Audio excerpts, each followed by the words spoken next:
La carta del apóstol Pablo a los Romanos, capítulo 1.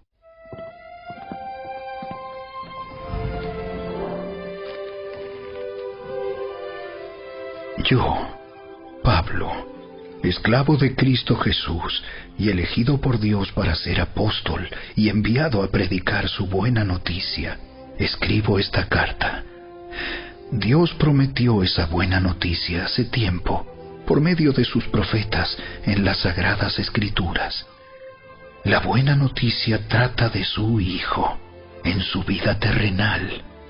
Él fue descendiente del rey David, y quedó demostrado que era el Hijo de Dios cuando fue resucitado de los muertos mediante el poder del Espíritu Santo. Él es Jesucristo, nuestro Señor. Por medio de Cristo, Dios nos ha dado a nosotros como apóstoles el privilegio y la autoridad de anunciar por todas partes a los gentiles lo que Dios ha hecho por ellos, a fin de que crean en Él y lo obedezcan, lo cual dará gloria a su nombre. Ustedes están incluidos entre los gentiles que fueron llamados a pertenecer a Jesucristo. Les escribo a todos ustedes, los amados de Dios que están en Roma y son llamados a ser su pueblo santo. Que Dios nuestro Padre y el Señor Jesucristo les den gracia y paz.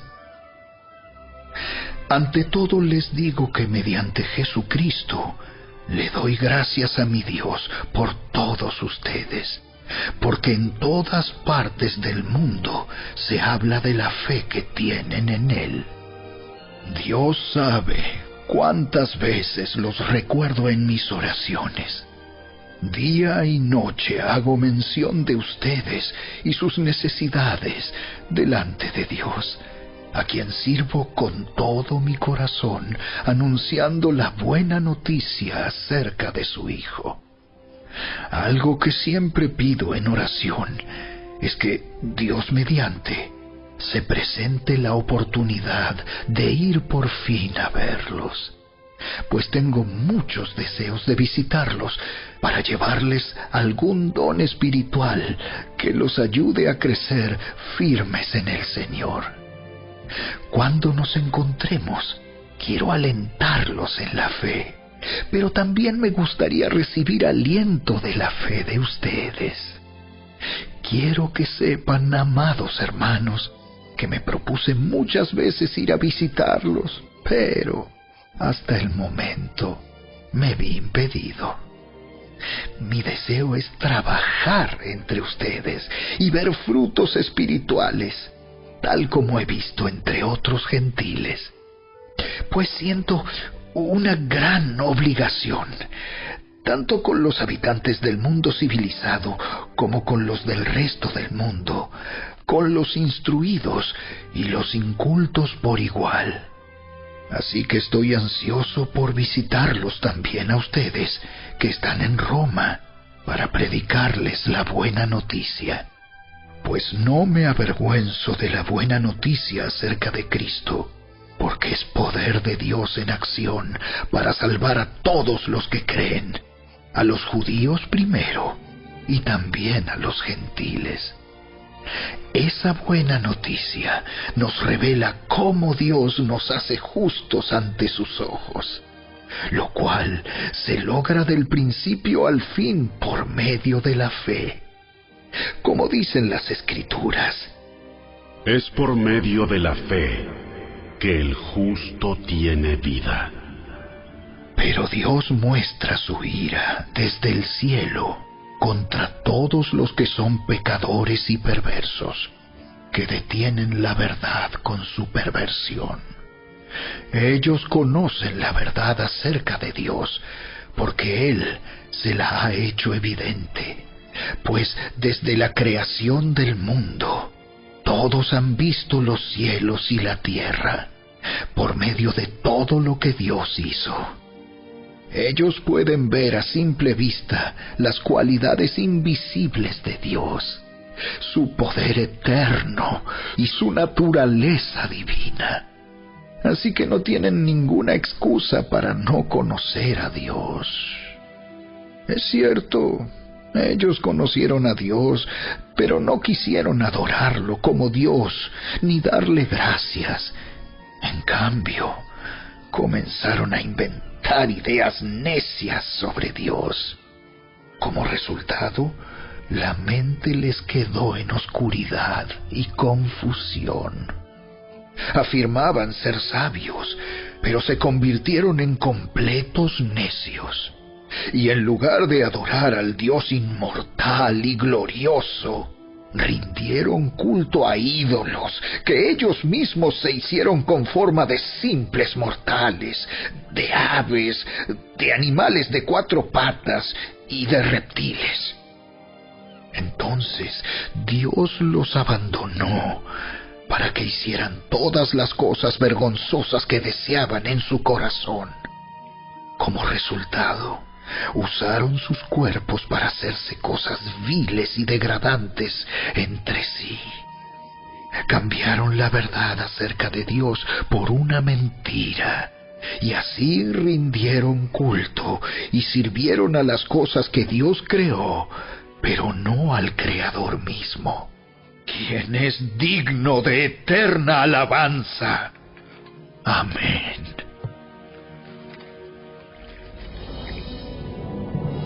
Por esa razón, Dios los abandonó a sus pasiones vergonzosas. Aún las mujeres se rebelaron contra la forma natural de tener relaciones sexuales y, en cambio, dieron rienda suelta al sexo unas con otras. Los hombres, por su parte, en lugar de tener relaciones sexuales normales con la mujer, ardieron en pasiones unos con otros. Los hombres hicieron cosas vergonzosas con otros hombres, y como consecuencia de ese pecado, sufrieron dentro de sí el castigo que merecían. Por pensar que era una tontería reconocer a Dios, Él los abandonó a sus tontos razonamientos y dejó que hicieran cosas que jamás deberían hacerse. Se llenaron de toda clase de perversiones, pecados, avaricia, odio, envidia, homicidios, peleas, engaños, conductas maliciosas y chismes. Son traidores, insolentes, arrogantes, fanfarrones y gente que odia a Dios. Inventan nuevas formas de pecar y desobedecen a sus padres. No quieren entrar en razón. No cumplen lo que prometen. Son crueles y no tienen compasión. Saben bien que la justicia de Dios exige que los que hacen esas cosas merecen morir. Pero ellos igual las hacen. Peor aún, incitan a otros a que también las hagan.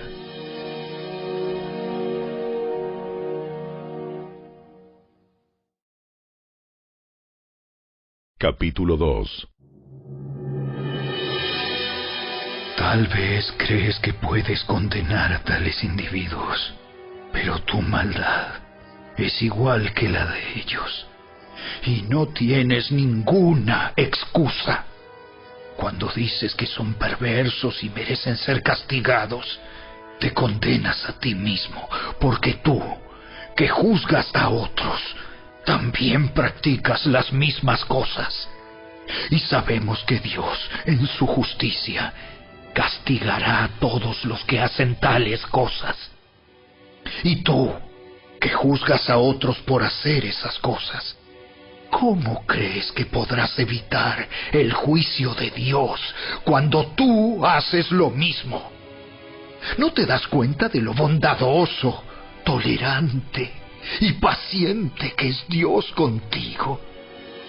¿Acaso eso no significa nada para ti? ¿No ves que la bondad de Dios ¿Es para guiarte a que te arrepientas y abandones tu pecado?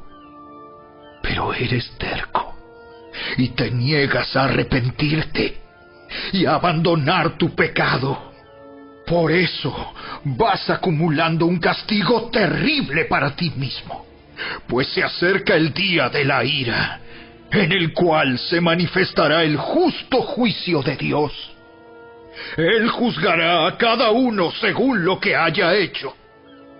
Dará vida eterna a los que siguen haciendo el bien, pues de esa manera demuestran que buscan la gloria, el honor y la inmortalidad que Dios ofrece. Pero derramará su ira y enojo sobre los que viven para sí mismos, los que se niegan a obedecer la verdad y en cambio viven entregados a la maldad.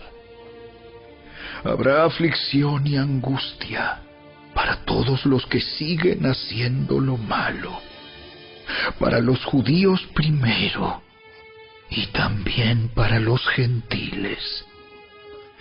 Pero habrá gloria, honra y paz de parte de Dios para todos los que hacen lo bueno, para los judíos primero y también para los gentiles, pues Dios no muestra favoritismo. Los gentiles serán destruidos por el hecho de pecar, aunque nunca tuvieron la ley escrita de Dios, y los judíos, quienes sí tienen la ley de Dios, serán juzgados por esa ley porque no la obedecen. Pues el simple acto de escuchar la ley no nos hace justos ante Dios. Es obedecer la ley lo que nos hace justos ante sus ojos. Aún los gentiles, quienes no cuentan con la ley escrita de Dios, muestran que conocen esa ley cuando, por instinto, la obedecen, aunque nunca la hayan oído. Ellos demuestran que tienen la ley de Dios escrita en el corazón, porque su propia conciencia y sus propios pensamientos o los acusan, o bien les indican que están haciendo lo correcto. Y el mensaje que proclamo es que se acerca el día en que Dios juzgará por medio de Cristo Jesús la vida secreta de cada uno.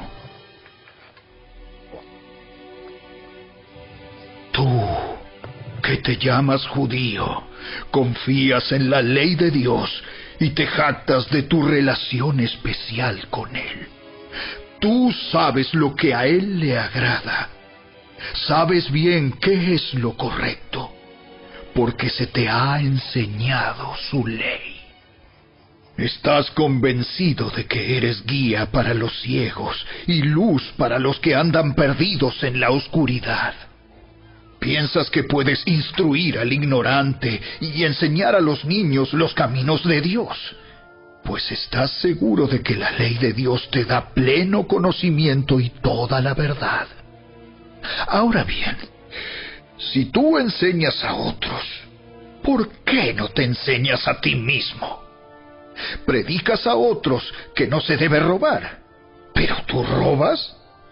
Dices que está mal cometer adulterio, ¿pero tú cometes adulterio? Condenas la idolatría, ¿pero tú usas objetos robados de los templos paganos? Te sientes muy orgulloso de conocer la ley, pero deshonras a Dios al quebrantarla. No es extraño que las Escrituras digan: los gentiles blasfeman en nombre de Dios por causa de ustedes. La ceremonia judía de la circuncisión solo tiene valor si obedeces la ley de Dios. Pero si no obedeces la ley de Dios, no estás en mejor condición que un gentil incircunciso. Y si los gentiles obedecen la ley de Dios, ¿acaso Él no los considerará su propio pueblo? De hecho, Los gentiles incircuncisos que cumplen la ley de Dios los condenarán a ustedes, judíos, que están circuncidados y tienen la ley de Dios, pero no la obedecen. Pues no se es un verdadero judío solo por haber nacido de padres judíos, ni por haber pasado por la ceremonia de la circuncisión. No, un verdadero judío es aquel que tiene el corazón recto a los ojos de Dios. La verdadera circuncisión no consiste meramente en obedecer la letra de la ley, sino que es un cambio en el corazón, producido por el Espíritu, y una persona con un corazón transformado busca la aprobación de Dios, no la de la gente.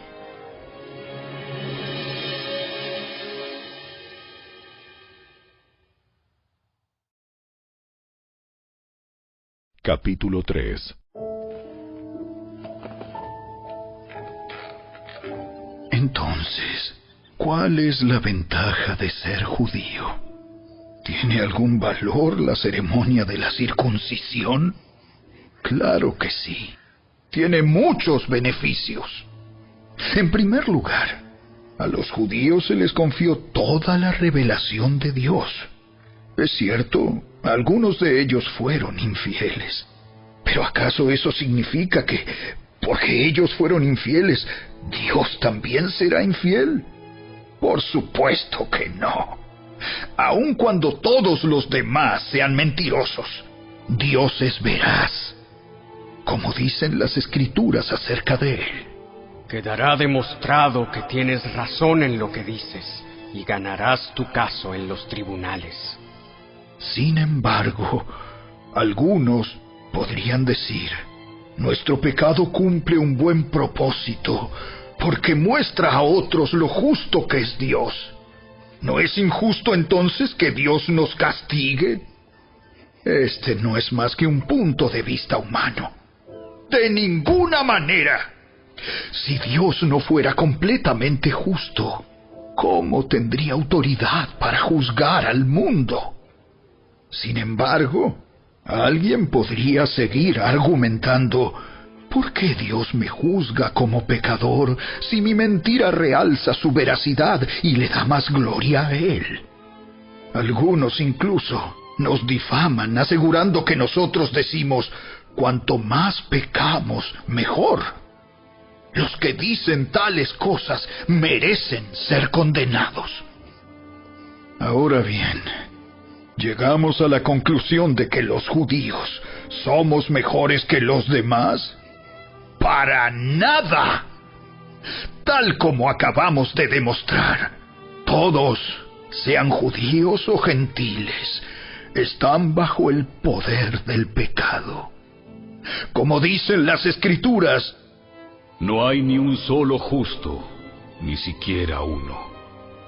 Nadie es realmente sabio. Nadie busca a Dios. Todos se desviaron. Todos se volvieron inútiles. No hay ni uno que haga lo bueno, ni uno solo. Lo que hablan es repugnante, como el mal olor de una tumba abierta. Su lengua está llena de mentiras. Veneno de serpientes gotea de sus labios. Su boca está llena de maldición y amargura. Se apresuran a matar. Siempre hay destrucción y sufrimiento en sus caminos. No saben dónde encontrar paz. No tienen temor de Dios en absoluto. Obviamente, la ley se aplica a quienes fue entregada, porque su propósito es evitar que la gente tenga excusas y demostrar que todo el mundo es culpable delante de Dios. Pues nadie llegará jamás a ser justo ante Dios por hacer lo que la ley manda. La ley sencillamente nos muestra lo pecadores que somos. Pero ahora, tal como se prometió tiempo atrás en los escritos de Moisés y de los profetas, Dios nos ha mostrado cómo podemos ser justos ante Él sin cumplir con las exigencias de la ley. Dios nos hace justos a sus ojos cuando ponemos nuestra fe en Jesucristo. Y eso es verdad para todo el que cree, sea quien fuere, pues todos hemos pecado. Nadie puede alcanzar la meta gloriosa establecida por Dios. Sin embargo, Dios nos declara justos, gratuita y bondadosamente, por medio de Cristo Jesús, quien nos liberó del castigo de nuestros pecados. Pues Dios ofreció a Jesús como el sacrificio por el pecado. Las personas son declaradas justas a los ojos de Dios cuando creen que Jesús sacrificó su vida al derramar su sangre. Ese sacrificio muestra que Dios actuó con justicia cuando se contuvo y no castigó a los que pecaron en el pasado, porque miraba hacia el futuro y de ese modo los incluiría en lo que llevaría a cabo en el tiempo presente. Dios hizo todo eso para demostrar su justicia, porque Él mismo es justo e imparcial, y declara a los pecadores justos a sus ojos cuando ellos creen en Jesús. ¿Podemos entonces jactarnos de haber hecho algo para que Dios nos acepte? No, porque nuestra libertad de culpa y cargo no se basa en la obediencia a la ley. Está basada en la fe. Así que somos declarados justos a los ojos de Dios por medio de la fe y no por obedecer la ley. Después de todo, ¿acaso Dios es solo el Dios de los judíos? ¿No es también el Dios de los gentiles? Claro que sí. Hay solo un Dios, y Él declara justos a judíos y gentiles únicamente por medio de la fe. Entonces, si hacemos énfasis en la fe, ¿eso significa que podemos olvidarnos de la ley? Por supuesto que no. De hecho, solo cuando tenemos fe, cumplimos verdaderamente la ley.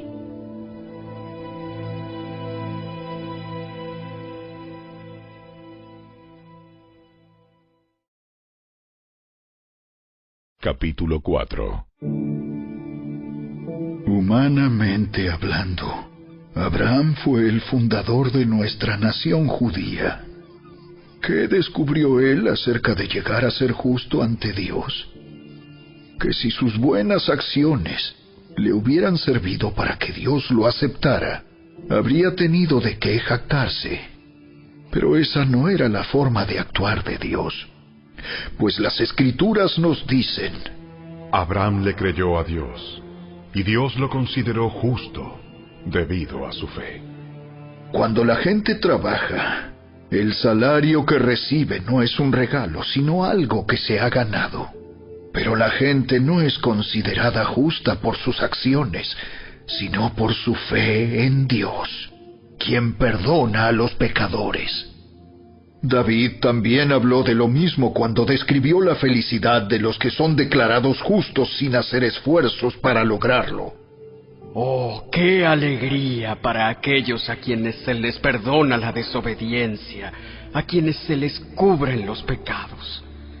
Sí, qué alegría para aquellos a quienes el Señor les borró el pecado de su cuenta.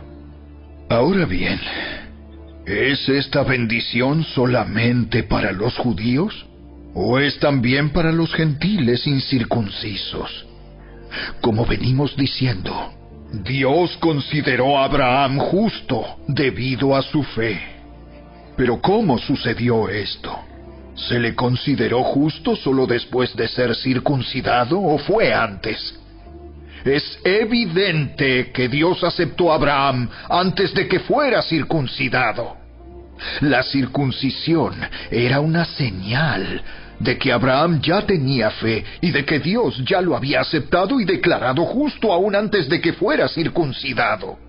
Por lo tanto, Abraham es el padre espiritual de los que tienen fe pero no han sido circuncidados. A ellos se les considera justos debido a su fe. Y Abraham también es el padre espiritual de los que han sido circuncidados, pero solo si tienen la misma clase de fe que tenía Abraham antes de ser circuncidado. Obviamente, la promesa que Dios hizo de dar toda la tierra a Abraham y a sus descendientes no se basaba en la obediencia de Abraham a la ley, sino en una relación correcta con Dios, la cual viene por la fe. Si la promesa de Dios es solo para los que obedecen la ley, entonces la fe no hace falta y la promesa no tiene sentido. Pues la ley siempre trae castigo para los que tratan de obedecerla. La única forma de no violar la ley es no tener ninguna ley para violar. Así que la promesa se recibe por medio de la fe. Es un regalo inmerecido. Y vivamos o no de acuerdo con la ley de Moisés, todos estamos seguros de recibir esta promesa si tenemos una fe como la de Abraham, quien es el padre de todos los que creen. A eso se refieren las Escrituras cuando citan lo que Dios le dijo: Te hice padre de muchas naciones. Eso sucedió porque Abraham creyó en el Dios que da vida a los muertos y crea cosas nuevas de la nada. Aun cuando no había motivos para tener esperanza, Abraham siguió teniendo esperanza porque había creído en que llegaría a ser el padre de muchas naciones, pues Dios le había dicho: Esa es la cantidad de descendientes que tendrás. Y la fe de Abraham no se debilitó a pesar de que él reconocía que por tener unos 100 años de edad, su cuerpo ya estaba muy anciano para tener hijos, igual que el vientre de Sara. Abraham siempre creyó la promesa de Dios sin vacilar. De hecho, su fe se fortaleció aún más y así le dio gloria a Dios. Abraham estaba plenamente convencido de que Dios es poderoso para cumplir todo lo que promete. Y debido a su fe, Dios lo consideró justo. Y el hecho de que Dios lo considerara justo no fue solo para beneficio de Abraham, sino que quedó escrito también para nuestro beneficio, porque nos asegura que Dios nos considerará justos a nosotros también, si creemos en Él, quien levantó de los muertos a Jesús nuestro Señor. Él fue entregado a la muerte por causa de nuestros pecados y resucitado para hacernos justos a los ojos de Dios.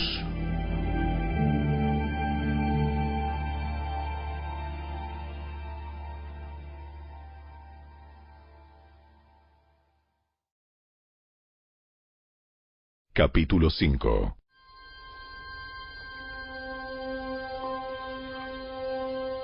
Por lo tanto, ya que fuimos declarados justos a los ojos de Dios por medio de la fe, tenemos paz con Dios gracias a lo que Jesucristo nuestro Señor hizo por nosotros. Debido a nuestra fe, Cristo nos hizo entrar en este lugar de privilegio inmerecido en el cual ahora permanecemos, y esperamos con confianza y alegría participar de la gloria de Dios. También nos alegramos al enfrentar pruebas y dificultades, porque sabemos que nos ayudan a desarrollar resistencia. Y la resistencia desarrolla firmeza de carácter, y el carácter fortalece nuestra esperanza segura de salvación.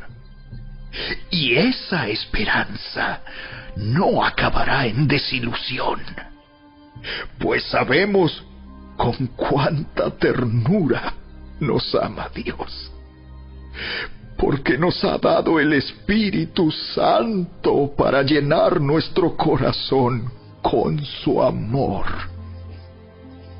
Cuando éramos totalmente incapaces de salvarnos, Cristo vino en el momento preciso y murió por nosotros, pecadores.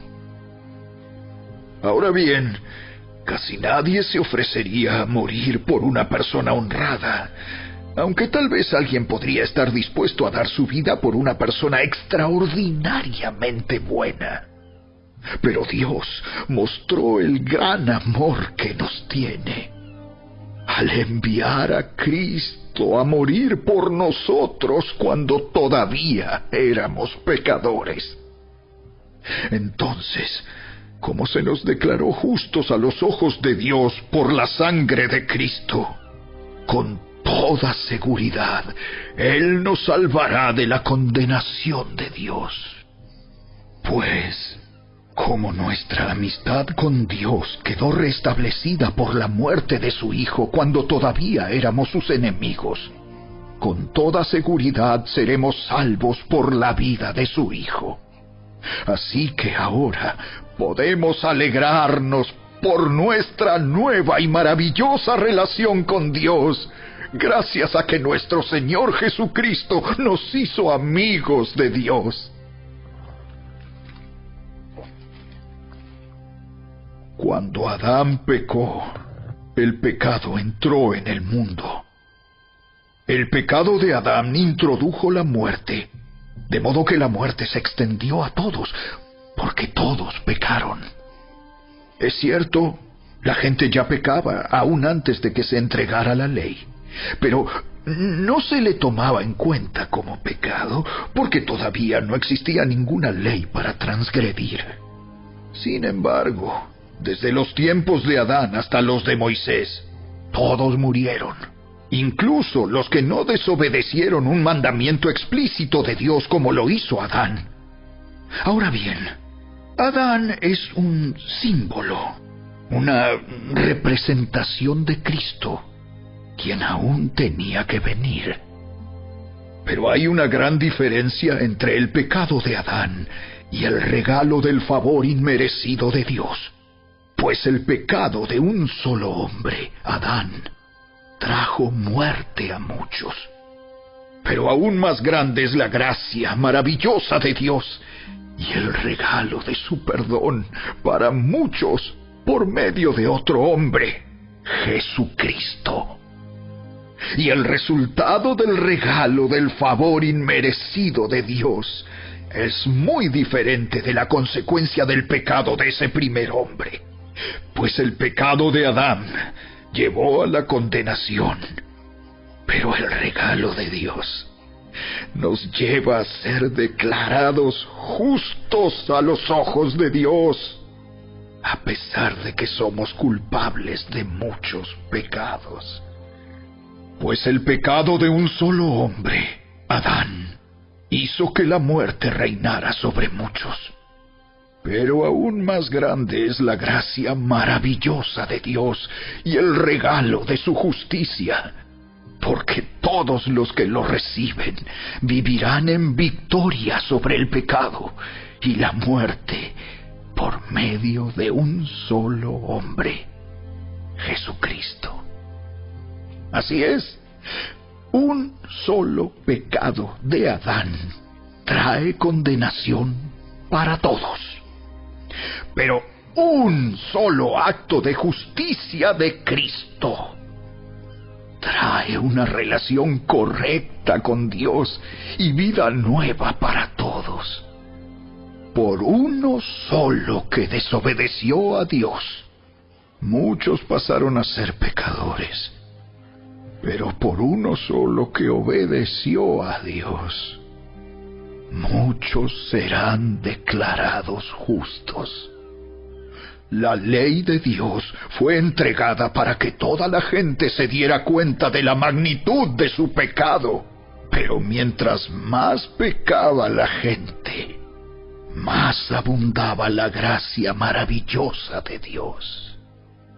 Entonces, así como el pecado reinó sobre todos y los llevó a la muerte, ahora reina en cambio la gracia maravillosa de Dios, la cual nos pone en la relación correcta con Él y nos da como resultado la vida eterna por medio de Jesucristo, nuestro Señor.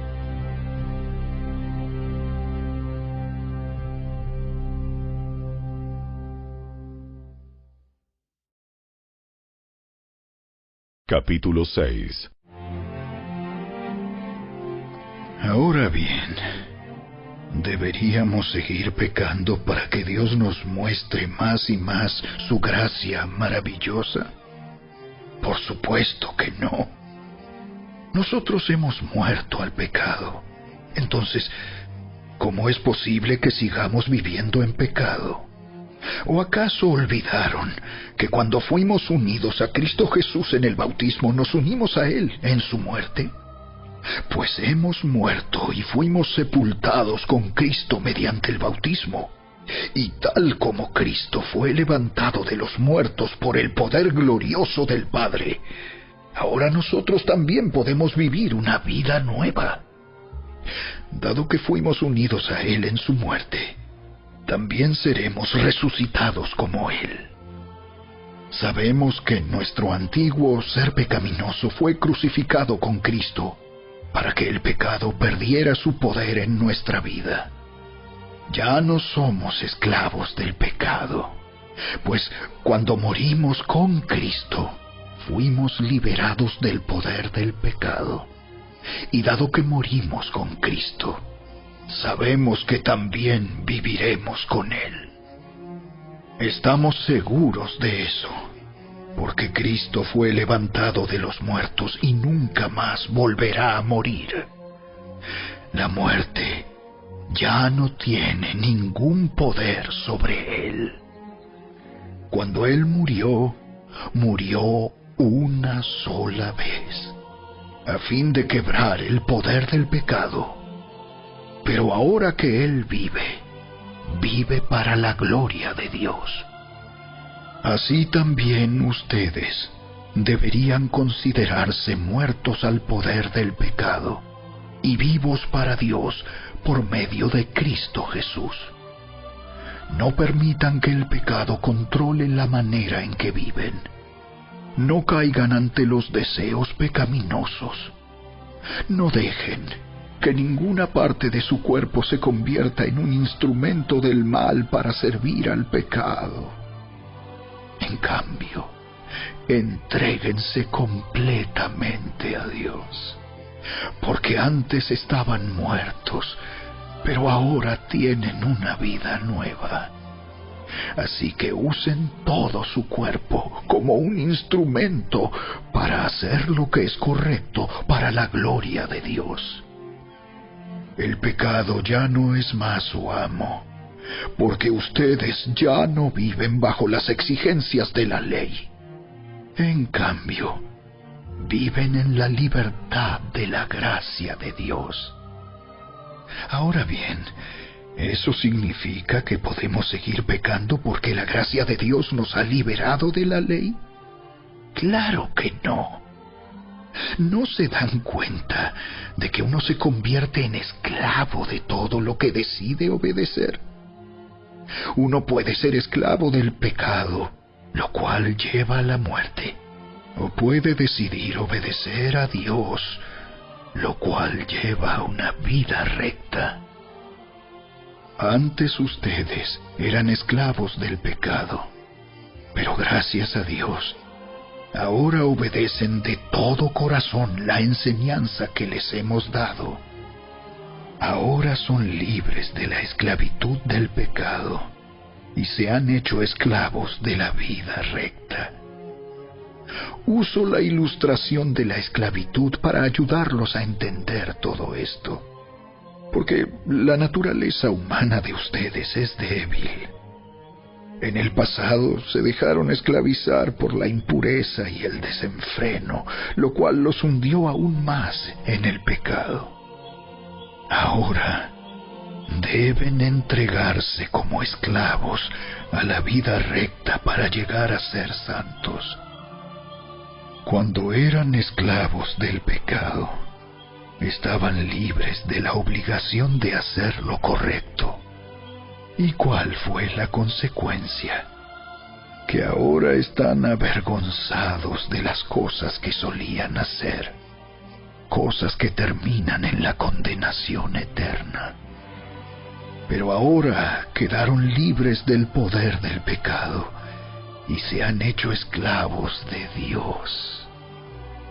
Ahora hacen las cosas que llevan a la santidad y que dan como resultado la vida eterna.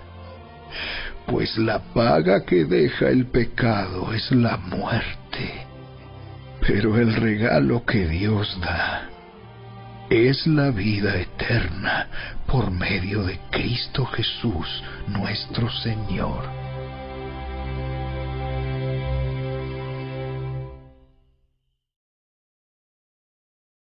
Capítulo 7. Ahora bien, amados hermanos, ustedes que conocen la ley, ¿no saben que la ley se aplica solo mientras una persona está viva? Por ejemplo, cuando una mujer se casa, la ley la une a su marido mientras él viva. Pero si él muere, las leyes del matrimonio ya no se aplican a ella. Así que mientras su marido viva, ella cometería adulterio si se casara con otro hombre. Pero si el esposo muere, ella queda libre de esa ley y no comete adulterio cuando se casa de nuevo. Por lo tanto, mis amados hermanos, la cuestión es la siguiente. Ustedes murieron al poder de la ley cuando murieron con Cristo, y ahora están unidos a aquel que fue levantado de los muertos. Como resultado, podemos producir una cosecha de buenas acciones para Dios. Cuando vivíamos controlados por nuestra vieja naturaleza, los deseos pecaminosos actuaban dentro de nosotros, y la ley despertaba esos malos deseos que producían una cosecha de acciones pecaminosas, las cuales nos llevaban a la muerte. Pero ahora fuimos liberados de la ley porque morimos a ella y ya no estamos presos de su poder. Ahora podemos servir a Dios, no según el antiguo modo que consistía en obedecer la letra de la ley, sino mediante uno nuevo, el de vivir en el Espíritu. Ahora bien, ¿acaso sugiero que la ley de Dios es pecaminosa? De ninguna manera. De hecho, fue la ley la que me mostró mi pecado.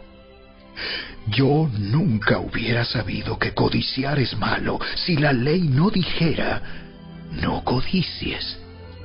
Pero el pecado usó ese mandamiento para despertar toda clase de deseos codiciosos dentro de mí. Si no existiera la ley, el pecado no tendría ese poder. Hubo un tiempo en que viví sin entender la ley. Sin embargo, cuando aprendí, por ejemplo, el mandamiento de no codiciar, el poder del pecado cobró vida, y yo morí. Entonces me di cuenta de que los mandatos de la ley que supuestamente traían vida, trajeron en cambio muerte espiritual. El pecado se aprovechó de esos mandatos y me engañó. Usó los mandatos para matarme. Sin embargo, la ley en sí misma es santa, y sus mandatos son santos, rectos y buenos. Pero ¿cómo puede ser? ¿Acaso la ley que es buena provocó mi muerte?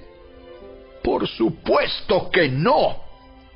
El pecado usó lo que era bueno a fin de lograr mi condena de muerte. Por eso, podemos ver qué terrible es el pecado. se vale de los buenos mandatos de Dios para lograr sus propios fines malvados. Por lo tanto, el problema no es con la ley, porque la ley es buena y espiritual. El problema está en mí, porque soy demasiado humano, un esclavo del pecado. Realmente no me entiendo a mí mismo, porque quiero hacer lo que es correcto, pero no lo hago. En cambio, hago lo que odio. Pero si yo sé que lo que hago está mal, eso demuestra que estoy de acuerdo con que la ley es buena. Entonces, no soy yo el que hace lo que está mal, sino el pecado que vive en mí. Yo sé que en mí, es decir, en mi naturaleza pecaminosa, no existe nada bueno. Quiero hacer lo que es correcto, pero no puedo. Quiero hacer lo que es bueno, pero no lo hago. No quiero hacer lo que está mal, pero igual lo hago. Ahora, si hago lo que no quiero hacer, realmente no soy yo el que hace lo que está mal, sino el pecado que vive en mí. He descubierto el siguiente principio de vida, que cuando quiero hacer lo que es correcto, no puedo evitar hacer lo que está mal. Amo la ley de Dios con todo mi corazón, pero hay otro poder dentro de mí que está en guerra con mi mente. Ese poder me esclaviza al pecado que todavía está dentro de mí. Soy un pobre desgraciado. ¿Quién me libertará de esta vida dominada por el pecado y la muerte? ¡Gracias a Dios! La respuesta está en Jesucristo, nuestro Señor. Así que ya ven, en mi mente de verdad quiero obedecer la ley de Dios, pero a causa de mi naturaleza pecaminosa, soy esclavo del pecado.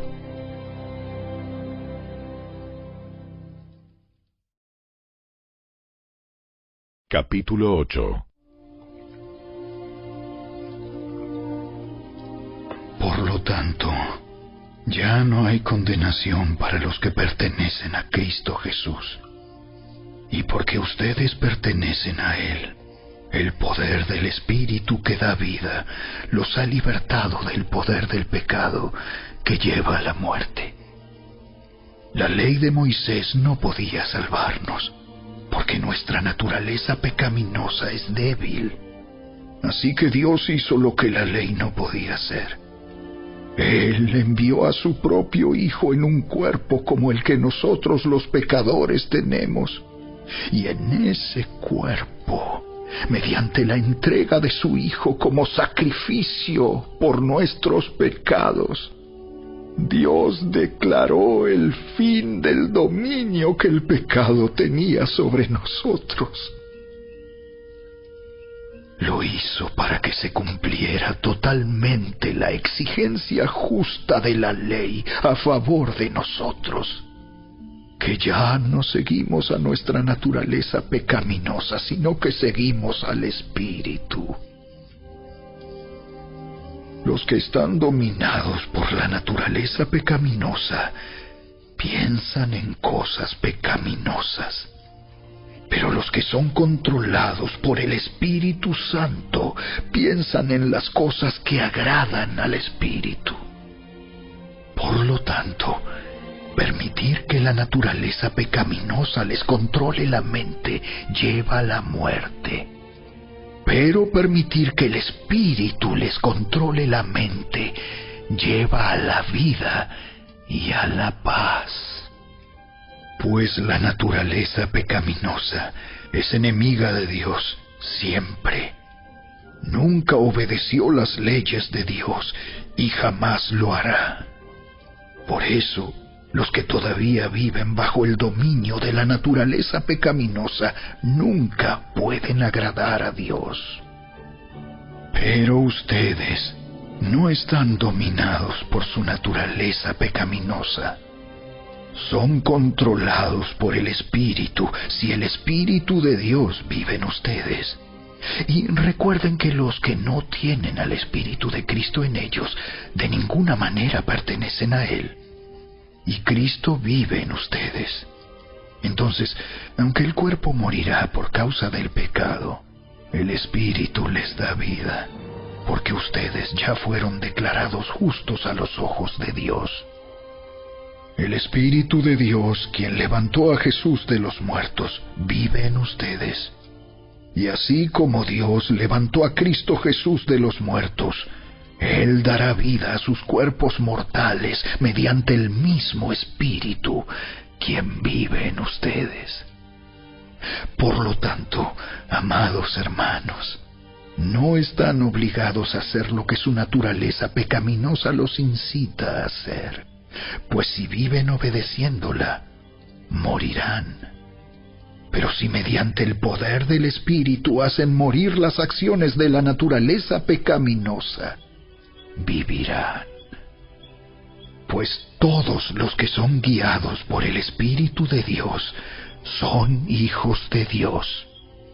Y ustedes no han recibido un espíritu que los esclavice al miedo. En cambio, recibieron el Espíritu de Dios cuando Él los adoptó como sus propios hijos. Ahora lo llamamos Abba, Padre, pues su Espíritu se une a nuestro espíritu para confirmar que somos hijos de Dios. Así que como somos sus hijos, también somos sus herederos. De hecho, somos herederos junto con Cristo de la gloria de Dios. Pero si vamos a participar de su gloria, también debemos participar de su sufrimiento.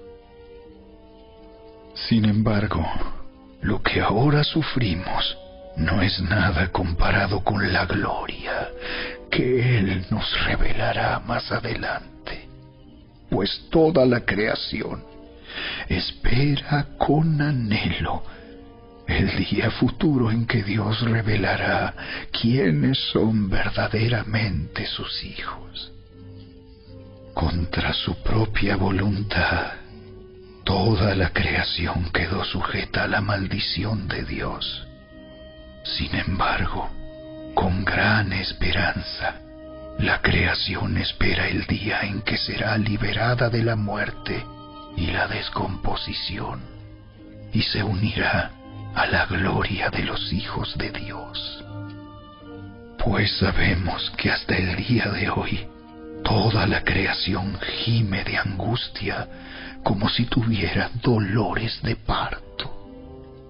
Y los creyentes también gemimos, aunque tenemos al Espíritu Santo en nosotros como una muestra anticipada de la gloria futura, porque anhelamos que nuestro cuerpo sea liberado del pecado y el sufrimiento. Nosotros también deseamos con una esperanza ferviente que llegue el día en que Dios nos dé todos nuestros derechos como sus hijos adoptivos, incluido el nuevo cuerpo que nos prometió. Recibimos esa esperanza cuando fuimos salvos. Si uno ya tiene algo, no necesita esperarlo. Pero si deseamos algo que todavía no tenemos, debemos esperar con paciencia y confianza. Además, el Espíritu Santo nos ayuda en nuestra debilidad. Por ejemplo, nosotros no sabemos qué quiere Dios que le pidamos en oración, pero el Espíritu Santo ora por nosotros con gemidos que no pueden expresarse con palabras. Y el Padre, quien conoce cada corazón, sabe lo que el Espíritu dice, porque el Espíritu intercede por nosotros, los creyentes, en armonía con la voluntad de Dios. Y sabemos que Dios hace que todas las cosas cooperen para el bien de quienes lo aman y son llamados según el propósito que Él tiene para ellos. Pues Dios conoció a los suyos de antemano y los eligió para que llegaran a ser como su Hijo, a fin de que su Hijo fuera el hijo mayor de muchos hermanos. Después de haberlos elegido, Dios los llamó para que se acercaran a Él, y una vez que los llamó, los puso en la relación correcta con Él. Y luego de ponerlos en la relación correcta con Él, les dio su gloria. ¿Qué podemos decir acerca de cosas tan maravillosas como estas? Si Dios está a favor de nosotros, ¿quién podrá ponerse en nuestra contra? Si Dios no se guardó ni a su propio Hijo, sino que lo entregó por todos nosotros, ¿no nos dará también todo lo demás? ¿Quién se atreve a acusarnos a nosotros, a quienes Dios ha elegido para sí? Nadie, porque Dios mismo nos puso en la relación correcta con Él. Entonces, ¿quién nos condenará? Nadie, porque Cristo Jesús murió por nosotros y resucitó por nosotros, y está sentado en el lugar de honor a la derecha de Dios, e intercede por nosotros. ¿Acaso hay algo que pueda separarnos del amor de Cristo? ¿Será que Él ya no nos ama si tenemos problemas o aflicciones, si somos perseguidos o pasamos hambre, o estamos en la miseria o en peligro o bajo amenaza de muerte? Como dicen las Escrituras, por tu causa nos matan cada día, nos tratan como a ovejas en el matadero. Claro que no. A pesar de todas estas cosas, nuestra victoria es absoluta por medio de Cristo, quien nos amó. Y estoy convencido de que nada podrá jamás separarnos del amor de Dios. Ni la muerte, ni la vida, ni ángeles, ni demonios, ni nuestros temores de hoy, ni nuestras preocupaciones de mañana, ni siquiera los poderes del infierno pueden separarnos del amor de Dios. Ningún poder en las alturas ni en las profundidades, de hecho, nada en toda la creación podrá jamás separarnos del amor de Dios, que está revelado en Cristo Jesús, nuestro Señor.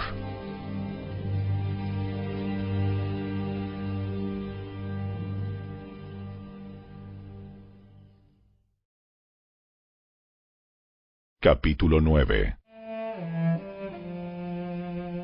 Con Cristo de testigo, hablo con toda veracidad. Mi conciencia y el Espíritu Santo lo confirman. Tengo el corazón lleno de amarga tristeza e infinito dolor por mi pueblo, mis hermanos judíos. Yo estaría dispuesto a vivir bajo maldición para siempre, separado de Cristo, si eso pudiera salvarlos. Ellos son el pueblo de Israel, elegidos para ser los hijos adoptivos de Dios. Él les reveló su gloria, hizo pactos con ellos y les entregó su ley. Les dio el privilegio de adorarlo y de recibir sus promesas maravillosas. Abraham, Isaac y Jacob son los antepasados de los israelitas, y Cristo mismo era israelita en cuanto a su naturaleza humana. Y Él es Dios, el que reina sobre todas las cosas, y es digno de eterna alabanza. Amén. Ahora bien, ¿acaso Dios no cumplió su promesa a Israel? No, porque no todos los que nacen en la nación de Israel son en verdad miembros del pueblo de Dios.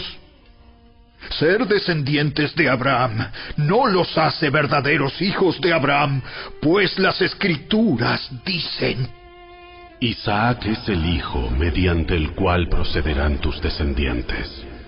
Aunque Abraham también tuvo otros hijos, eso significa que no todos los descendientes naturales de Abraham son necesariamente hijos de Dios. Solo los hijos de la promesa son considerados hijos de Abraham, pues Dios había prometido: Volveré dentro de 1 año, y Sara tendrá un hijo.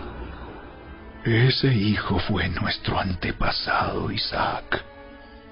Cuando se casó con Rebeca, ella dio a luz mellizos. Sin embargo, antes de que nacieran, antes de que pudieran hacer algo bueno o malo, ella recibió un mensaje de Dios. Este mensaje demuestra que Dios elige a la gente según sus propósitos. Él llama a las personas, pero no según las buenas o malas acciones que haya hecho. Se le dijo: Tu hijo mayor servirá a tu hijo menor. Como dicen las Escrituras: Tendré misericordia de quien yo quiera, y mostraré compasión con quien yo quiera. ¿Estamos diciendo entonces que Dios fue injusto? Por supuesto que no. Pues Dios le dijo a Moisés: Amé a Jacob, pero rechacé a Esaú. Por lo tanto, es Dios quien decide tener misericordia. No depende de nuestro deseo ni de nuestro esfuerzo, pues las Escrituras cuentan que Dios le dijo al faraón: Te he designado con el propósito específico de exhibir mi poder en ti y dar a conocer mi fama por toda la tierra. Así que, como ven, Dios decide tener misericordia de algunos y también decide endurecer el corazón de otros para que se nieguen a escuchar. Ahora bien, ustedes podrían decir: ¿por qué Dios culpa a las personas por no responder? ¿Acaso no hicieron sencillamente lo que Él les exige que hagan? No digan eso. ¿Quién eres tú, simple ser humano, para discutir con Dios? ¿Acaso el objeto creado puede preguntarle a su creador: ¿por qué me has hecho así? Cuando un alfarero hace vasijas de barro, ¿no tiene derecho a usar del mismo trozo de barro para hacer una vasija de adorno y otra para arrojar basura? De la misma manera, aunque Dios tiene el derecho de mostrar su enojo y su poder, Él es muy paciente con aquellos que son objeto de su enojo, los que están destinados para destrucción. Lo hace para que las riquezas de su gloria brillen con mucha más intensidad sobre aquellos a quienes les tiene misericordia, los que preparó de antemano para gloria. Y nosotros estamos entre los que Él eligió, ya sea del grupo de los judíos o de los gentiles. Con respecto a los gentiles, Dios dice en la profecía de Oseas: A los que no eran mi pueblo, ahora los llamaré mi pueblo, y amaré a los que antes no amaba. Y también dice: En el lugar donde se les dijo: ustedes no son mi pueblo, allí serán llamados hijos del Dios viviente. Con respecto a Israel, el profeta Isaías clamó: Aunque los hijos de Israel son tan numerosos como la arena a la orilla del mar, solo un remanente se salvará, pues el Señor ejecutará su sentencia sobre la tierra, sin demora y de manera terminante. Y lo mismo dijo Isaías en otro lugar: Si el Señor de los ejércitos celestiales no hubiera perdonado la vida a unos cuantos de nuestros hijos, habríamos sido exterminados como Sodoma y destruidos como Gomorra. ¿Qué significa todo esto? Aunque los gentiles no trataban de seguir las normas de Dios, fueron declarados justos a los ojos de Dios. Y eso sucedió por medio de la fe. Pero los hijos de Israel, que se esforzaron tanto en cumplir la ley para llegar a ser justos ante Dios, nunca lo lograron. ¿Por qué no? Porque trataban de hacerse justos ante Dios por cumplir la ley en lugar de confiar en Él. Tropezaron con la gran piedra en su camino. Dios se lo advirtió en las Escrituras cuando dijo: Pongo en Jerusalén una piedra que hace tropezar a muchos, una roca que los hace caer. Pero todo el que confíe en Él jamás será avergonzado.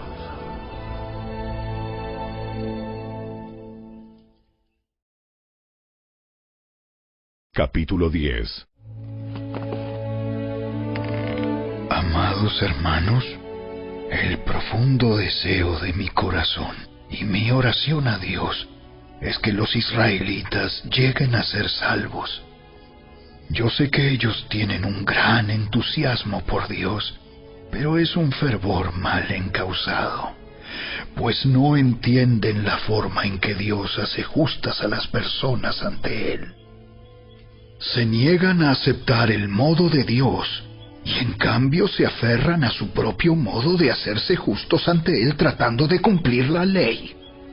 Sin embargo, Cristo ya cumplió el propósito por el cual se entregó la ley. Como resultado, a todos los que creen en Él se les declara justos a los ojos de Dios. Pues Moisés escribe que la ley exige obediencia a todos sus mandatos para que una persona llegue a ser justa ante Dios. Pero el modo de la fe para hacernos justos ante Dios dice: no digas en tu corazón: ¿quién subirá al cielo para hacer bajar a Cristo a la tierra? Ni tampoco digas: ¿quién descenderá al lugar de los muertos para volver a Cristo de nuevo a la vida? En realidad, dice, el mensaje está muy al alcance de la mano. Está en tus labios y en tu corazón. Y ese mensaje es el mismo mensaje que nosotros predicamos acerca de la fe. Si declaras abiertamente que Jesús es el Señor y crees en tu corazón que Dios lo levantó de los muertos, serás salvo. Pues es por creer en tu corazón que eres declarado justo a los ojos de Dios, y es por declarar abiertamente tu fe que eres salvo. Como nos dicen las Escrituras, todo el que confíe en Él jamás será avergonzado.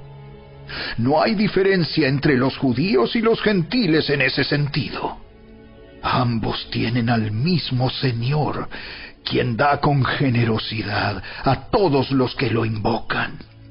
Pues todo el que invoque el nombre del Señor será salvo. Pero ¿cómo pueden ellos invocarlo para que los salve si no creen en Él? ¿Y cómo pueden creer en Él si nunca han oído de Él?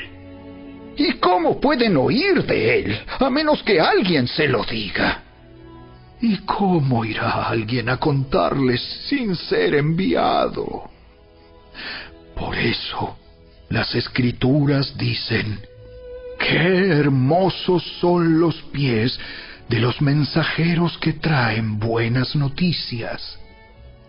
Sin embargo, no todos aceptan la buena noticia, porque el profeta Isaías dijo: Señor, ¿quién ha creído nuestro mensaje?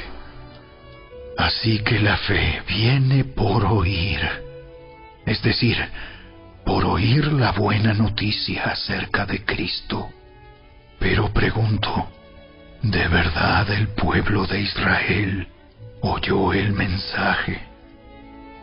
Claro que sí. El mensaje se ha difundido por toda la tierra y sus palabras por todo el mundo. Vuelvo a preguntar, ¿entendió realmente el pueblo de Israel? Por supuesto que sí, pues incluso en el tiempo de Moisés, Dios dijo: despertaré sus celos con un pueblo que ni siquiera es una nación. Provocaré su enojo por medio de gentiles insensatos. Luego Isaías habló audazmente de parte de Dios y dijo: Me encontraron personas que no me buscaban. Me mostré a los que no preguntaban por mí. Pero con respecto a Israel, Dios dijo: todo el día les abrí mis brazos, pero ellos fueron desobedientes y rebeldes.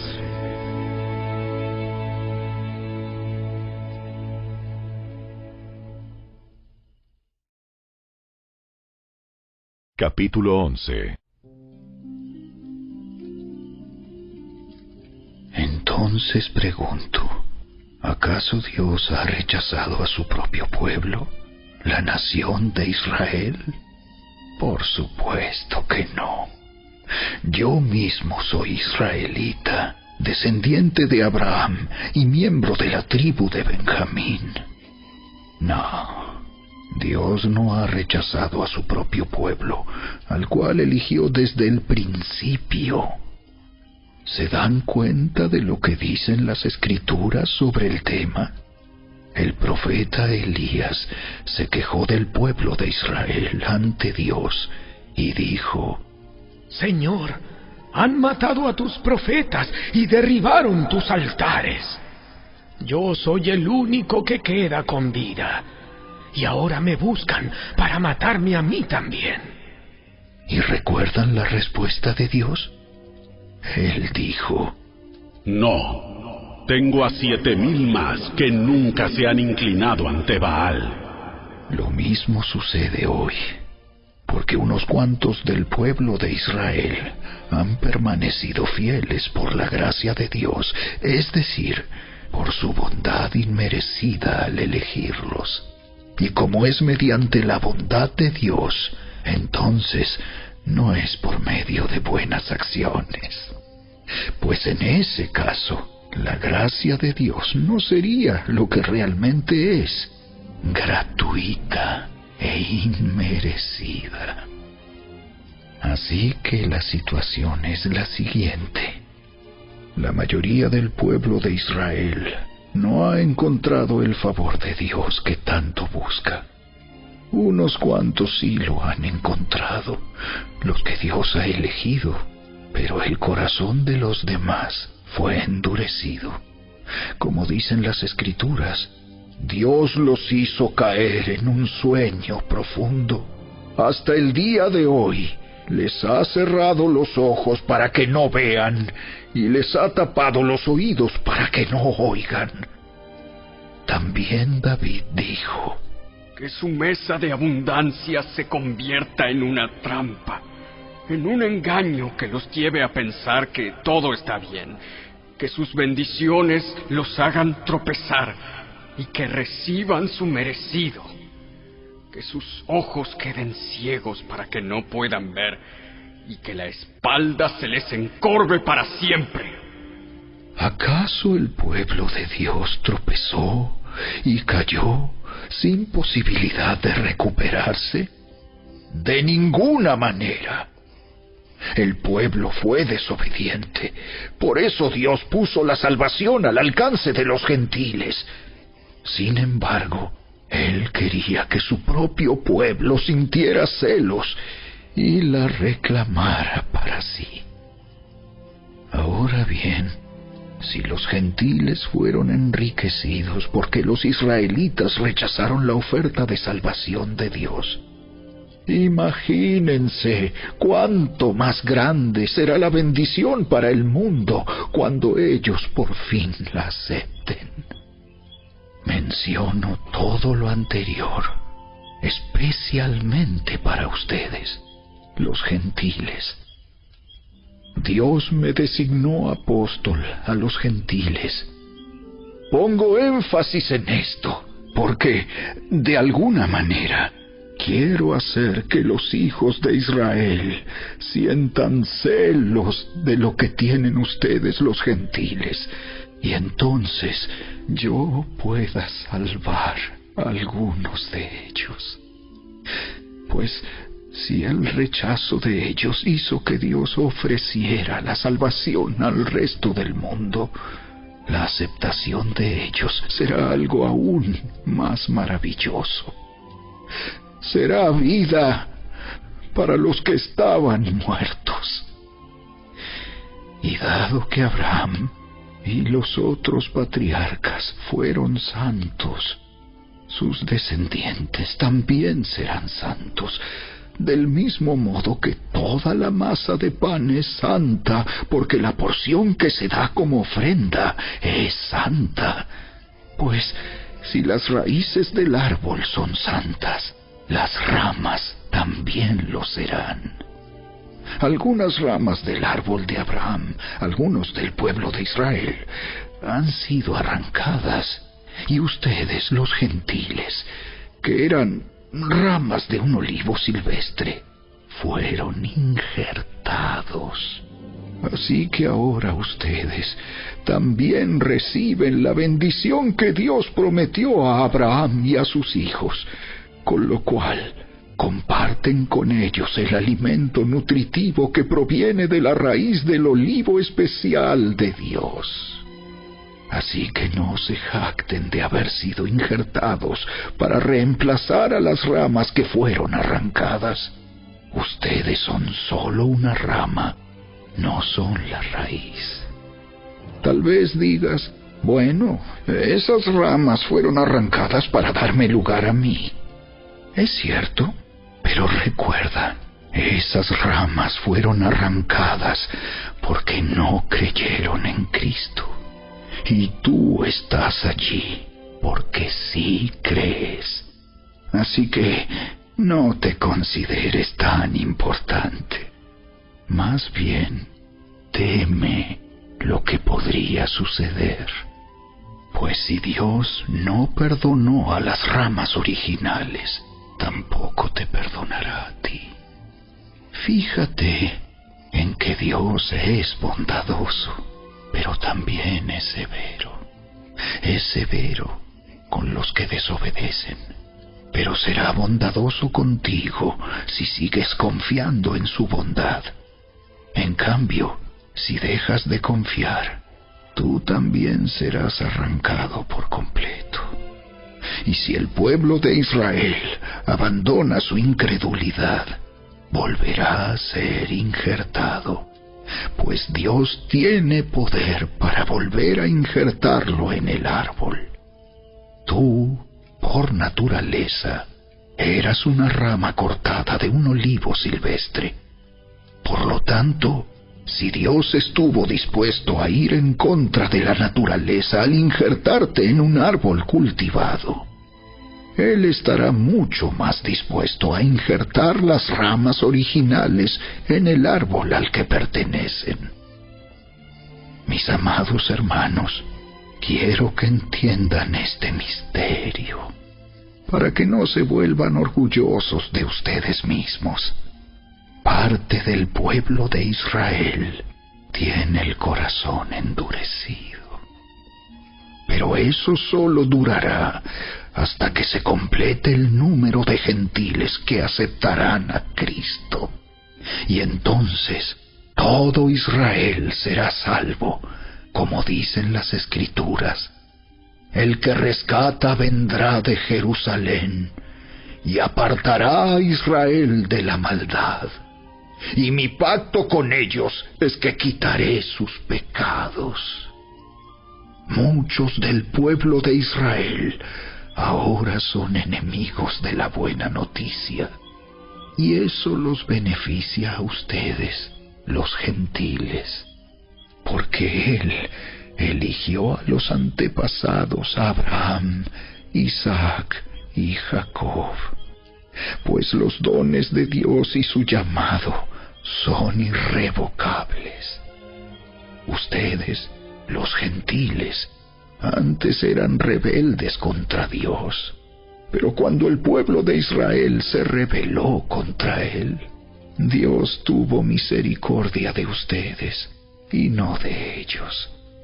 Ahora ellos son los rebeldes, y a ustedes Dios les mostró su misericordia para que ellos también participen de la misericordia de Dios. Pues Dios encarceló a todos en la desobediencia para poder tener misericordia de todos. ¡Qué grande es la riqueza, la sabiduría y el conocimiento de Dios! Es realmente imposible para nosotros entender sus decisiones y sus caminos. Pues, ¿quién puede conocer los pensamientos del Señor? ¿Quién sabe lo suficiente para aconsejarlo? ¿Y quién le ha entregado tanto para que Él tenga que devolvérselo? Pues todas las cosas provienen de Él y existen por su poder y son para su gloria. A Él sea toda la gloria por siempre. Amén.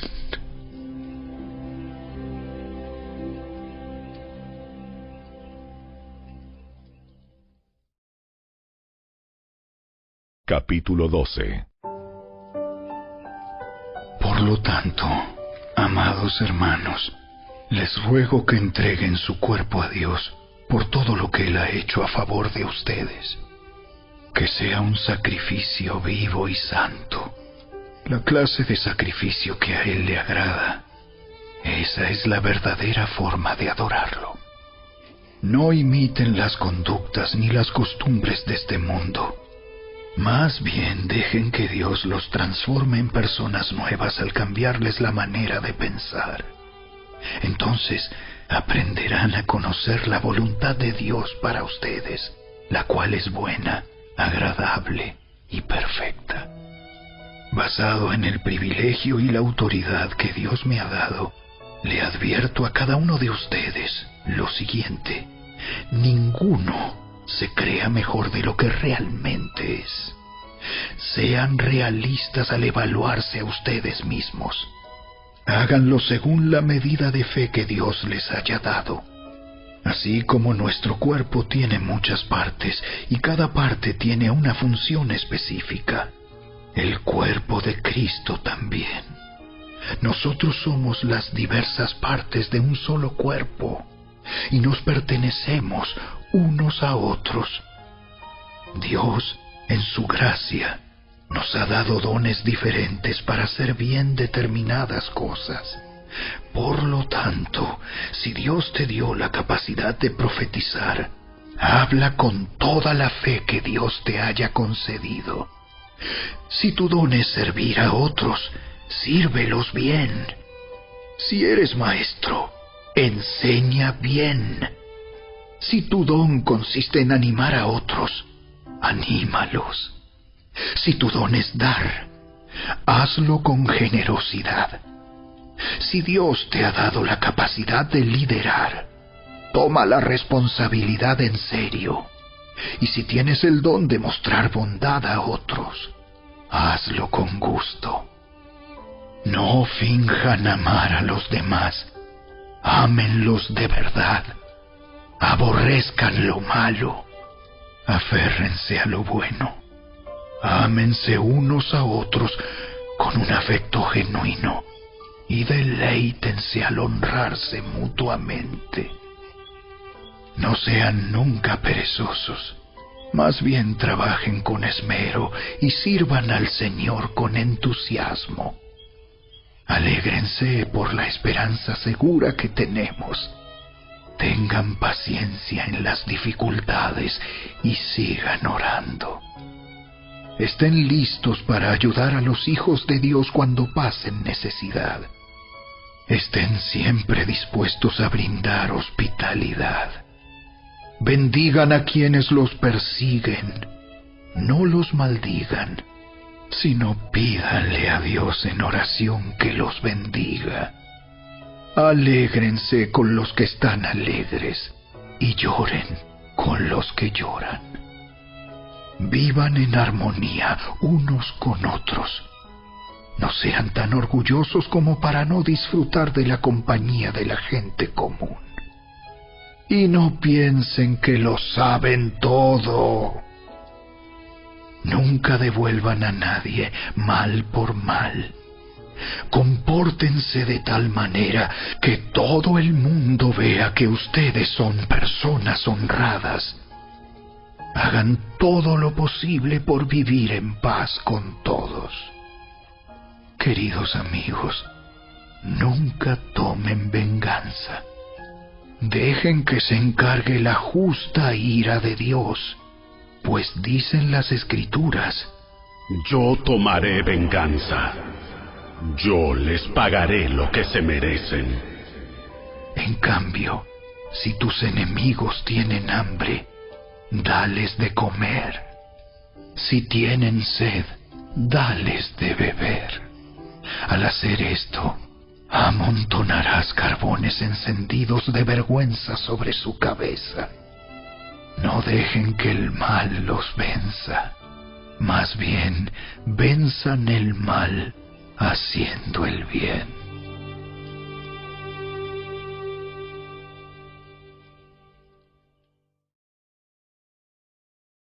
Capítulo 13.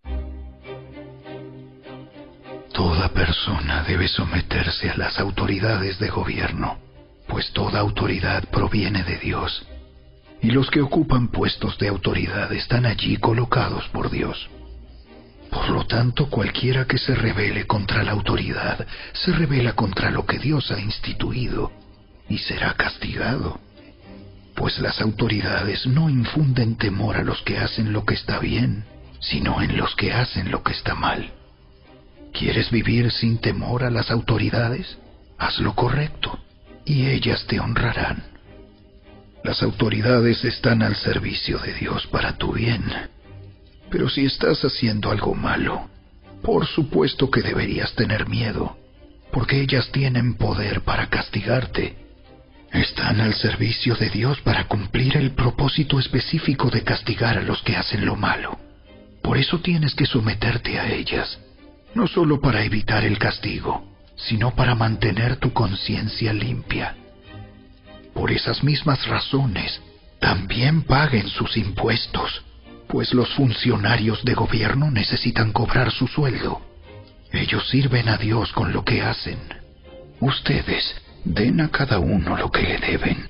Paguen los impuestos y demás aranceles a quien corresponda, y den respeto y honra a los que están en autoridad. No deban nada a nadie, excepto el deber de amarse unos a otros. Si aman a su prójimo, cumplen con las exigencias de la ley de Dios, pues los mandamientos dicen: no cometas adulterio, no cometas asesinato, no robes, no codicies. Estos y otros mandamientos semejantes se resumen en uno solo: ama a tu prójimo como a ti mismo. El amor no hace mal a otros. Por eso el amor cumple con las exigencias de la ley de Dios. Esto es aún más urgente, porque ustedes saben que es muy tarde. El tiempo se acaba. Despierten, porque nuestra salvación ahora está más cerca que cuando recién creímos. La noche ya casi llega a su fin. El día de la salvación amanecerá pronto. Por eso, dejen de lado sus actos oscuros, como si se quitaran ropa sucia, y pónganse la armadura resplandeciente de la vida recta. Ya que nosotros pertenecemos al día, vivamos con decencia a la vista de todos. No participen en la oscuridad de las fiestas desenfrenadas y de las borracheras, ni vivan en promiscuidad sexual e inmoralidad, ni se metan en peleas, ni tengan envidia. Más bien, vístanse con la presencia del Señor Jesucristo y no se permitan pensar en formas de complacer los malos deseos.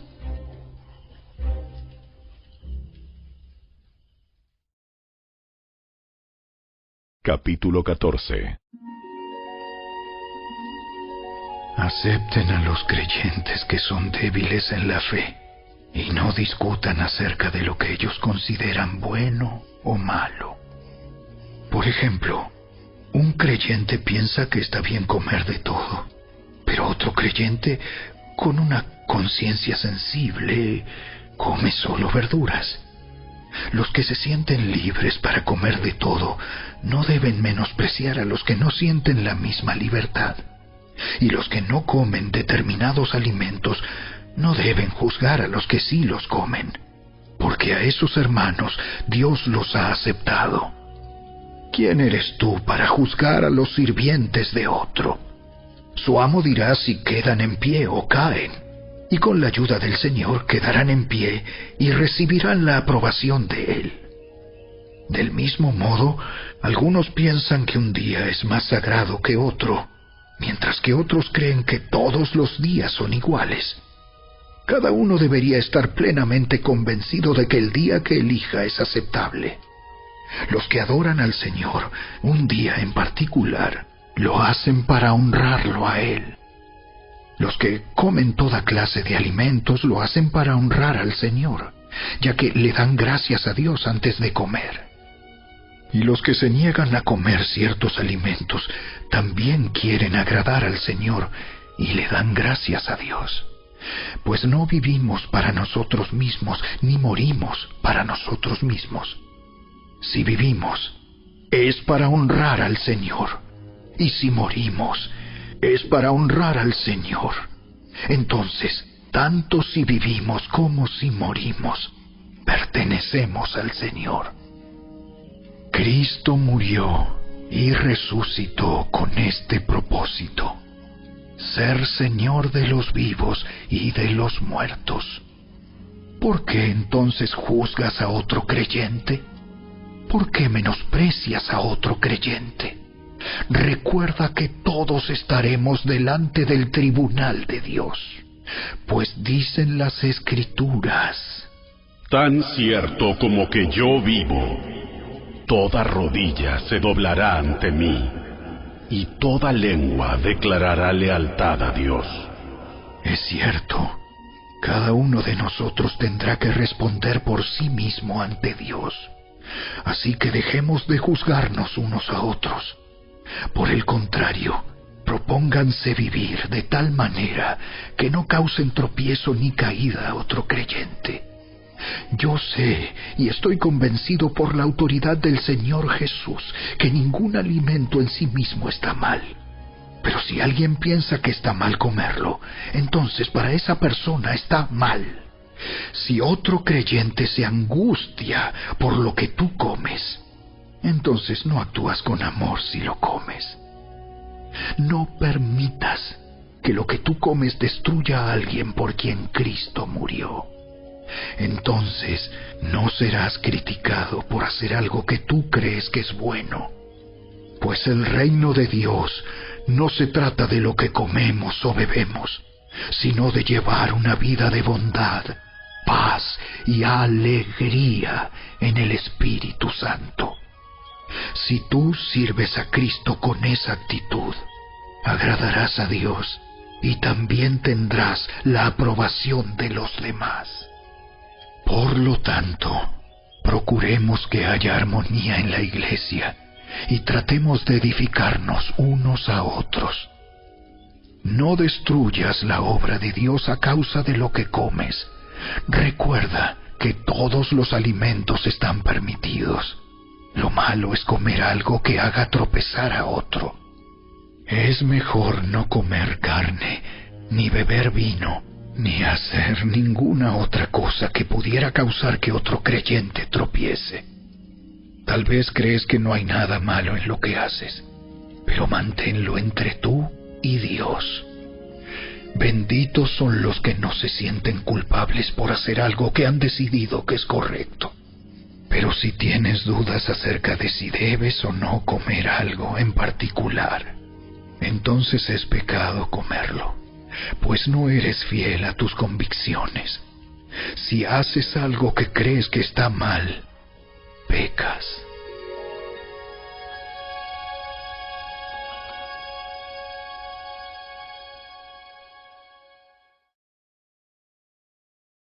Capítulo 15.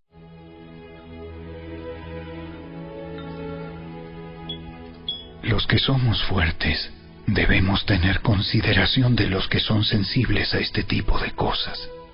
No debemos agradarnos solamente a nosotros mismos. Deberíamos ayudar a otros a hacer lo que es correcto y edificarlos en el Señor, pues ni siquiera Cristo vivió para agradarse a sí mismo. Como dicen las Escrituras, los insultos de aquellos que te insultan, oh Dios, han caído sobre mí. Tales cosas se escribieron hace tiempo en las Escrituras para que nos sirvan de enseñanza, y las Escrituras nos dan esperanza y ánimo mientras esperamos con paciencia hasta que se cumplan las promesas de Dios. Que Dios, quien da esa paciencia y ese ánimo, los ayude a vivir en plena armonía unos con otros, como corresponde a los seguidores de Cristo Jesús. Entonces, todos ustedes podrán unirse en una sola voz para dar alabanza y gloria a Dios, el Padre de nuestro Señor Jesucristo. Por lo tanto, acéptense unos a otros, tal como Cristo los aceptó a ustedes, para que Dios reciba la gloria. Recuerden que Cristo vino a servir a los judíos para demostrar que Dios es fiel a las promesas que les hizo a los antepasados de ellos. También vino para que los gentiles le dieran la gloria a Dios por la misericordia que Él tuvo con ellos. A eso se refería el salmista cuando escribió: Por eso te alabaré entre los gentiles, cantaré alabanzas a tu nombre. Y en otro lugar está escrito: Alégrense con su pueblo, oh gentiles. Y además: alaben al Señor todos ustedes los gentiles, todos los pueblos de la tierra, alábenlo. Y en otro lugar, Isaías dijo: El heredero del trono de David vendrá y reinará sobre los gentiles. Ellos pondrán su esperanza en él. Le pido a Dios, fuente de esperanza, que los llene completamente de alegría y paz, porque confían en Él. Entonces rebosarán de una esperanza segura mediante el poder del Espíritu Santo. Mis amados hermanos, estoy plenamente convencido de que ustedes están llenos de bondad.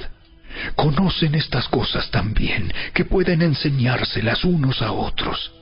Aún así, me atreví a escribirles sobre algunos de estos temas porque sé que lo único que necesitan es recordarlos, pues por la gracia de Dios soy un mensajero especial de Cristo Jesús, enviado a ustedes los gentiles. Les transmito la buena noticia para presentarlos como una ofrenda aceptable a Dios, hecha santa por el Espíritu Santo. Así que tengo razón de estar entusiasmado por todo lo que Cristo Jesús ha hecho por medio de mí al servir a Dios. Sin embargo, no me atrevo a jactarme de nada, salvo de lo que Cristo ha hecho por medio de mí al llevar a los gentiles a Dios a través de mi mensaje y de la manera en que he trabajado entre ellos. Los gentiles se convencieron por el poder de señales milagrosas y maravillas, y por el poder del Espíritu de Dios. De esa manera presenté con toda plenitud la buena noticia de Cristo desde Jerusalén hasta llegar a la región del Ilírico. Mi gran aspiración siempre ha sido predicar la buena noticia donde nunca antes se ha oído el nombre de Cristo, y no donde otro ya ha comenzado una iglesia.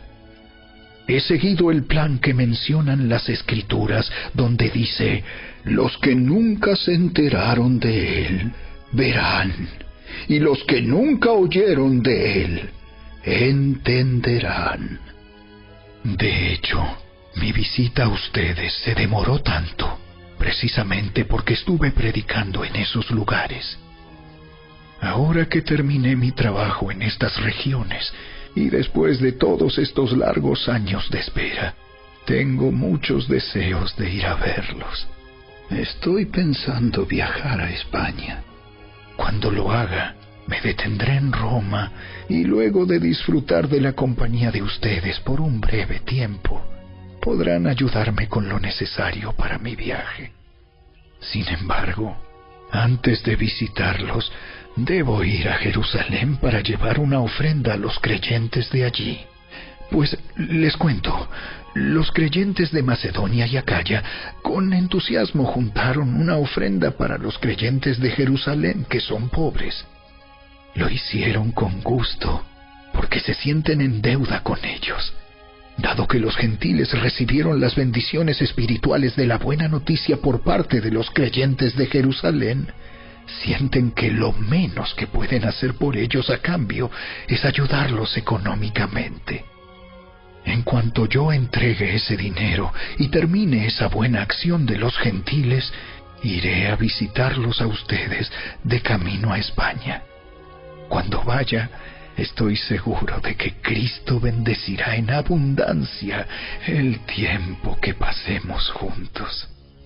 Mis amados hermanos, les pido encarecidamente, en el nombre de nuestro Señor Jesucristo, que se unan a mi lucha orando a Dios por mí. Háganlo por el amor que me tienen, ese amor que el Espíritu Santo les ha dado.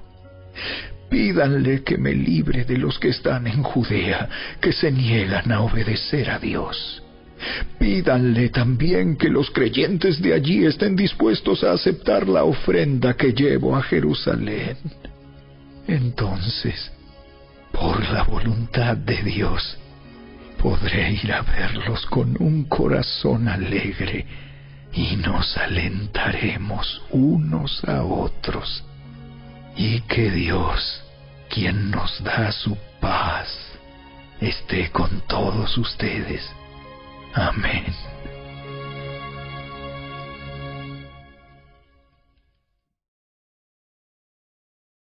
Capítulo 16. Les encomiendo a nuestra hermana Febe, quien es diaconisa de la iglesia en Cencrea. Recíbanla en el Señor como digna de honra en el pueblo de Dios.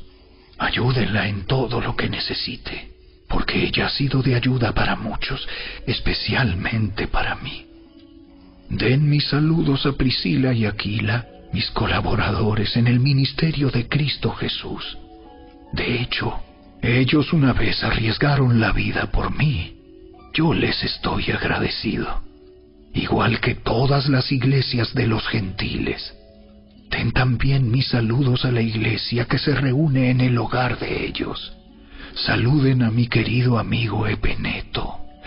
Él fue el primero de toda la provincia de Asia que se convirtió en seguidor de Cristo. Denle mis saludos a María, quien ha trabajado tanto por ustedes. Saluden a Andrónico y a Junias, judíos como yo, quienes estuvieron en la cárcel conmigo. Ellos son muy respetados entre los apóstoles y se hicieron seguidores de Cristo antes que yo. Saluden a Amplias, mi querido amigo en el Señor. Saludos también a Urbano, nuestro colaborador en Cristo, y a mi querido amigo Estaquis. Saluden a Apeles, un buen hombre aprobado por Cristo, y den mis saludos a los creyentes de la familia de Aristóbulo. Saluden a Herodión, judío como yo. Saluden a los de la familia de Narciso, que son del Señor. Den mis saludos a Trifena y Trifosa, obreras del Señor, y a la amada Pérsida, quien ha trabajado tanto para el Señor. Saluden a Rufo, a quien el Señor eligió para hacer lo suyo, y también a su querida madre, quien ha sido como una madre para mí. Den mis saludos a Asíncrito, Flegonte, Hermas, Patrobas, Hermes y a los hermanos que se reúnen con ellos. Saluden también a Filólogo, Julia, Nereo y su hermana, y a Olimpas y a todos los creyentes que se reúnen con ellos. Salúdense unos a otros con un beso santo. Todas las iglesias de Cristo les envían saludos. Y ahora, mis amados hermanos, les pido algo más. Tengan cuidado con los que causan divisiones y trastornan la fe de los creyentes al enseñar cosas que van en contra de lo que a ustedes se les enseñaron. Manténganse lejos de ellos. Tales personas no sirven a Cristo nuestro Señor. Sirven a sus propios intereses. Con palabras suaves y halagos engañan a la gente inocente. Pero todos saben que ustedes son obedientes al Señor. Eso me llena de alegría. Quiero que sean sabios para hacer lo que está bien y sigan siendo inocentes en cuanto a toda clase de mal. El Dios de paz pronto aplastará a Satanás bajo los pies de ustedes. Que la gracia de nuestro Señor Jesús sea con ustedes. Timoteo, mi compañero de trabajo, les manda saludos, igual que Lucio, Jasón y Sosípater, judíos como yo. Yo, Tercio, quien escribo esta carta de parte de Pablo, también les envío mis saludos como uno de los seguidores del Señor. Los saluda Gayo. Él es quien me hospeda, y también recibe en su casa a toda la iglesia. Les envía saludos Erasto, el tesorero de la ciudad, y también el hermano Cuarto. Que toda la gloria sea para Dios, quien puede fortalecerlos tal como expresa la buena noticia. En ese mensaje acerca de Jesucristo se ha revelado su plan para ustedes, los gentiles. Un plan que estuvo guardado en secreto desde el principio del tiempo. Pero ahora, tal como lo predijeron los profetas y el Dios eterno lo ha ordenado, ese mensaje se da a conocer a todos los gentiles en todas partes, para que ellos también puedan creer y obedecerlo a Él. Toda la gloria sea para el único sabio Dios eternamente, por medio de Jesucristo. Amén.